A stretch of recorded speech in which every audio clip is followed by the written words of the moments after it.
Goeiemôre, goeiemôre. Die tema van vanoggend se woord is die verskilmaker. Ons gaan 'n bietjie stil staan en ons gaan kyk na die verskil wat die salwing bring. Ons gaan 'n bietjie kyk waaroor gaan die salwing, wat beteken dit en wie het die salwing? It is the anointing of God that empowers ordinary people to accomplish extraordinary things.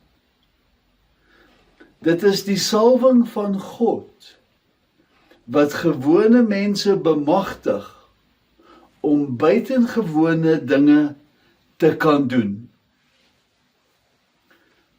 Die salwing, my boetie en sussie, is nie net 'n emosies of 'n gevoel nie. Dit is die teenwoordigheid en die krag van die Heilige Gees om ons te bemagtig om God se doel te bereik. Die salwing is nie alleen vir pastore of profete of evangeliste nie. Die salwing is vir almal en die wie in Jesus is, het die salwing. Die salwings is vir ouers, dis vir sakemanne, dis vir juffrouens, vir werkers, vir studente, vir elke gelowige wie die Here dien. 1 John 2:27 says, en die salwing wat julle van hom ontvang het, bly in julle. En julle het nie nodig dat iemand julle leer nie, maar soos dieselfde salwing julle aangaande alles leer, so is dit ook waar en gaan geen leuen nie. En soos dit julle geleer het, so moet julle in hom bly. The anointing is not limited to a feeling or an emotional experience. The anointing is not limited to powerful worship or gifted preaching. It is part of it. But the anointing is God's supernatural empowerment on a believer's life to do God's divine purpose.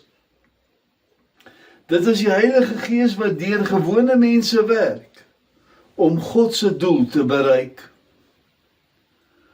Voordat die apostels kon begin met hulle sendingwerk, moes hulle wag vir die uitstorting van die Heilige Gees.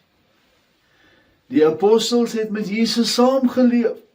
Hulle het Jesus se wonderwerke gesien, hulle het sy lering gehoor, hulle het tot sy opstanding gesien. Nog steeds, bo dit alles, sê Jesus vir hulle om te wag.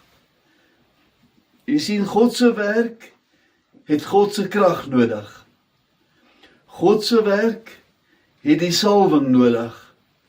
Die Here roep nie iemand vir 'n werk sonder om hulle te bemagtig om die werk te kan doen nie. Moses felt inadequate. Gideon felt inadequate. Jeremia het onbekwaam gevoel.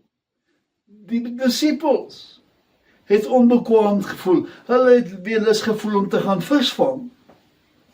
God se werk kan nie deur menslike krag, natuurlike vermoëns, persoonlike vasberadenheid of eie wil gedoen word nie. Maar God gebruik gewone mense en hy bemagtig hulle deur die Heilige Gees. The anointing, my brother and sister, is not a gift because of our ability. The anointing is for the opposite reason. The anointing is for us because we are unable to do that, what God has asked us to do. We cannot do it through our own ability. Sagaria 4 vers 6 sê, nie deur krag of deur geweld, maar deur my gees, sê die Here van die leerskare. Not by might, nor by power, but by my Spirit, of whom the oil is a symbol says the Lord of hosts. Because God has called us to be a witness, He will empower us to do the work. David was nog geseën toe hy gesalf was as die toekomstige koning. Ek neem gou na 1 Samuel 16 vers 13. Samuel neem toe die horing met olie en salf hom te middel van sy broers. En die gees van die Here het van die dag af en verder oor David vaardig geword. En Samuel het klaargemaak en na Rama gegaan. Is interessant. Niks het dadelik vir David verander nie. Hy was nie dadelik 'n koning nie. Hy was nie bevorder nie. Hy het teruggegaan na die skape toe. Maar geestelik het daar groot veranderings plaasgevind. Die gees van die Here was op hom. Jy sien my boetie en sussie, die salwing is nie vir posisie nie. Die salwing is vir diensbaarheid. David se karakter was nog besig om te vorm. Hy leer nederigheid voordat hy autoriteit kan behartig. Hy leer getrouheid voor hy bevordering kan kry. Hy leer afhanklikheid voor leierskap. Die salwing is vir God se doel en nie vir menslike erkenning nie. God's approval matters more than people's applause. Many seek popularity, but God seeks faithfulness. Our greatest treasure is not our position, it is the presence of God in our lives. Johannes 14:26 in die Amplified sê dit so mooi uitgebrei. He says, but the comforter, dan in hakkies, counselor, helper, intercessor, advocate, strengthener, standby, the Holy Spirit, whom the Father will send in my name, in my place, to represent me and act on my behalf. He will teach you all things, and He will cause you to recall, He will help you, remind you, to bring to your remembrance everything I have told you. Die Heilige Gees is nie net 'n kragbron nie. Hy is 'n leraar wat ons lei in ons besluite, ons verhoudings, ons bediening. Ons vergeet dit so maklik en draai na mense toe vir berading en vir advies, terwyl die Heilige Gees daar is en wag om ons te lei. Hy ken die einde van die begin af. Hy weet van gevare en die perfekte tydsberekening. Holy Spirit guides us through scripture, through conviction. Heilige Gees sal vrede gee as bevestiging. Hy sal aansporing gee as antwoorde. Heilige Gees gee vir ons openbaringe en wysheid. Hoe meer tyd ons met God spandeer, hoe makliker word dit om sy stem te herken. Dit behoort ons gewoonte te wees, om eers vir Heilige Gees te vra, voor ons 'n besluit maak in ons alledaagse lewe.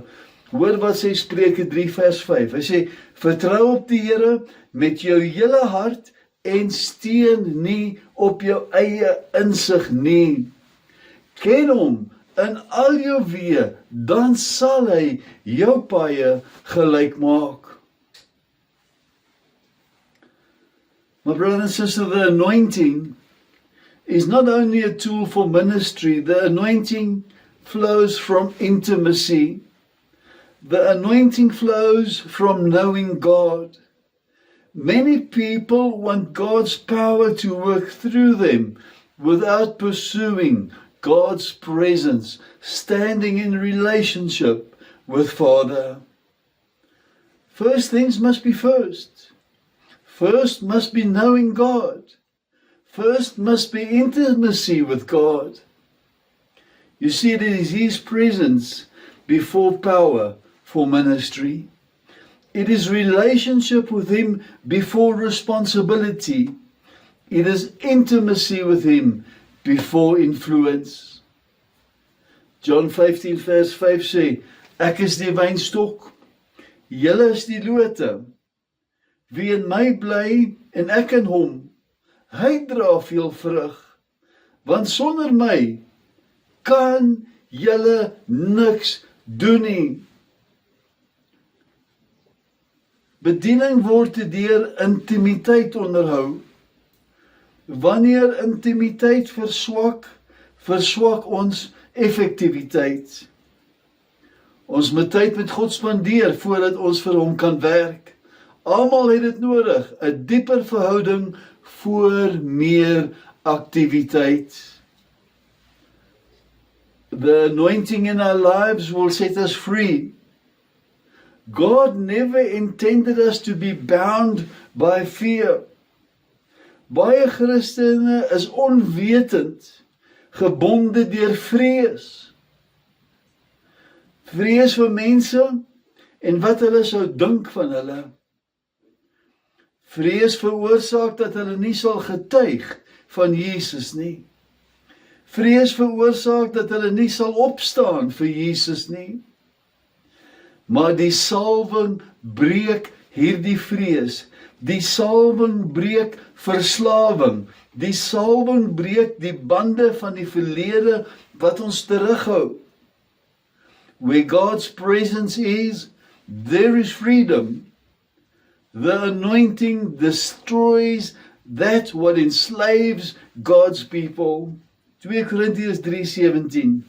Die Here is die Gees, en waar die Gees van die Here is, daar is vryheid.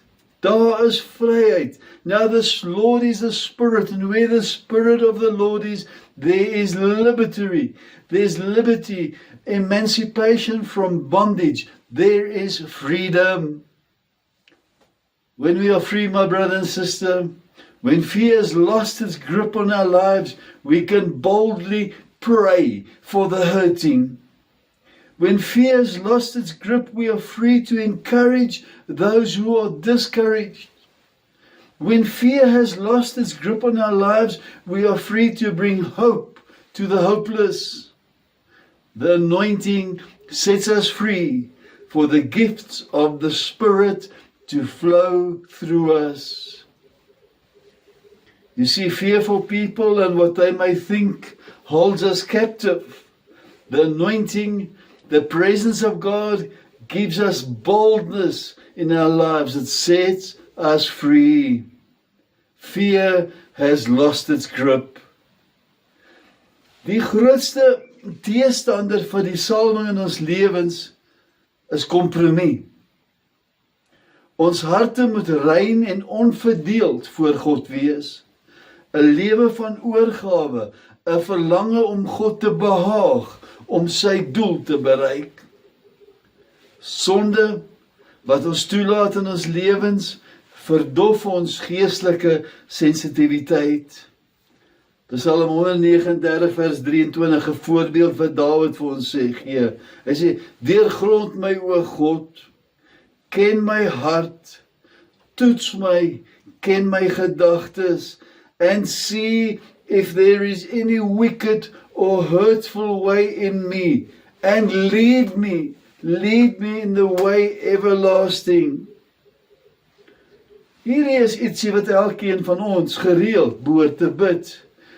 Please, Lord, show us what is hindering our intimacy with you. The greater the anointing often begins with greater obedience. There's a secret that Jesus shares with us regarding the anointing. Die salwing gaan nie oor harder te probeer nie. Dit gaan nie oor meer moeite nie. Dit gaan nie deur meer te doen nie. Die salwing kom deur 'n woordjie vertoef. The anointing comes through abiding in him. John 15 verse 4 says, dwell in me and I will dwell in you. Live in me and I will live in you.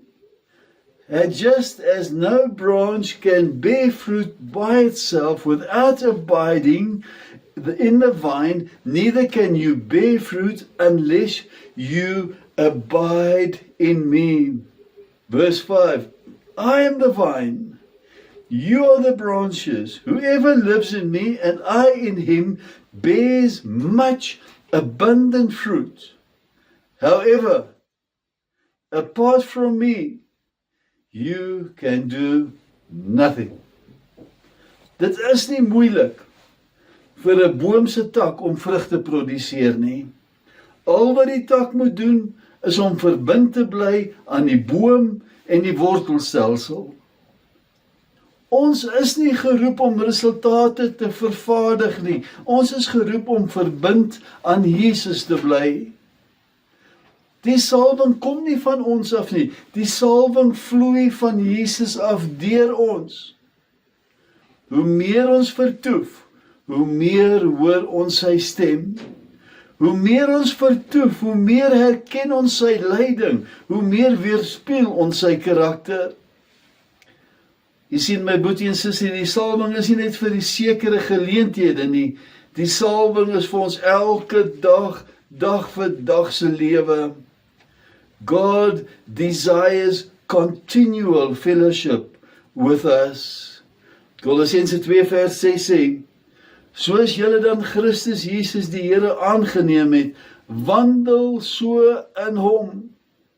Vers 7, gewortel en opgebou in hom en bevestig in die geloof, soos julle geleer is, terwyl julle daarin oorvloedig is in danksegging. Die salwing bly waar intimiteit met Jesus bly. Ek wil begin nou af te sluit. Die salwing gaan nie daaroor om ons beroemd of kragtig of belangrik te maak nie. Die salwing gaan daaroor om beskikbaar en bruikbaar te wees vir Abba Vader. Vader se salwing is vir gewone mense, vir ek en vir u, wie bereid is om van hom afhanklik te wees. Die salwing is vir die wie intimiteit met hom hou en sy leiding volg. Die salwing is vir die wie rein in hart is en aan hom verbonde bly. The anointing equips us for purpose. It sets us apart for God's plans. The anointing teaches us, guides us, and flows from intimacy. The greatest tragedy is trying to fulfill God's purpose for our lives without God's power. God is calling us to stop trying and to start abiding in His presence. God has not called us to accomplish His purpose alone. He has anointed us for it.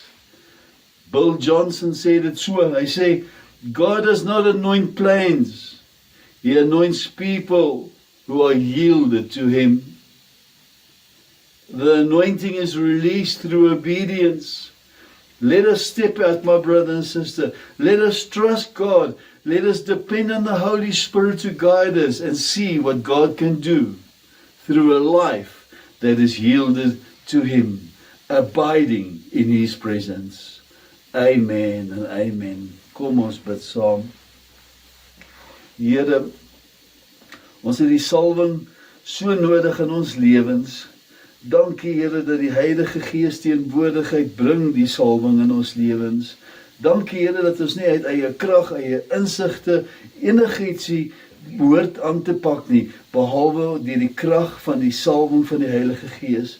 As we abide in you, Lord, as we abide in you, you will strengthen us. En dit is die begeerte van ons hart, Here, om diensbaar te wees, om bruikbaar te wees. Help ons, Here, om tyd te maak, om by u voete te sit, in verhouding met u te staan, en ons weet, die res sal volg, omdat die salwing ons bemagtig. Nie eie krag nie, nie eie insigte nie, maar u salwing alleen. Ons gee vir die lof en die eer daarvoor. En ons dankie daarvoor in Jesus se naam bid ek dit. Amen en amen.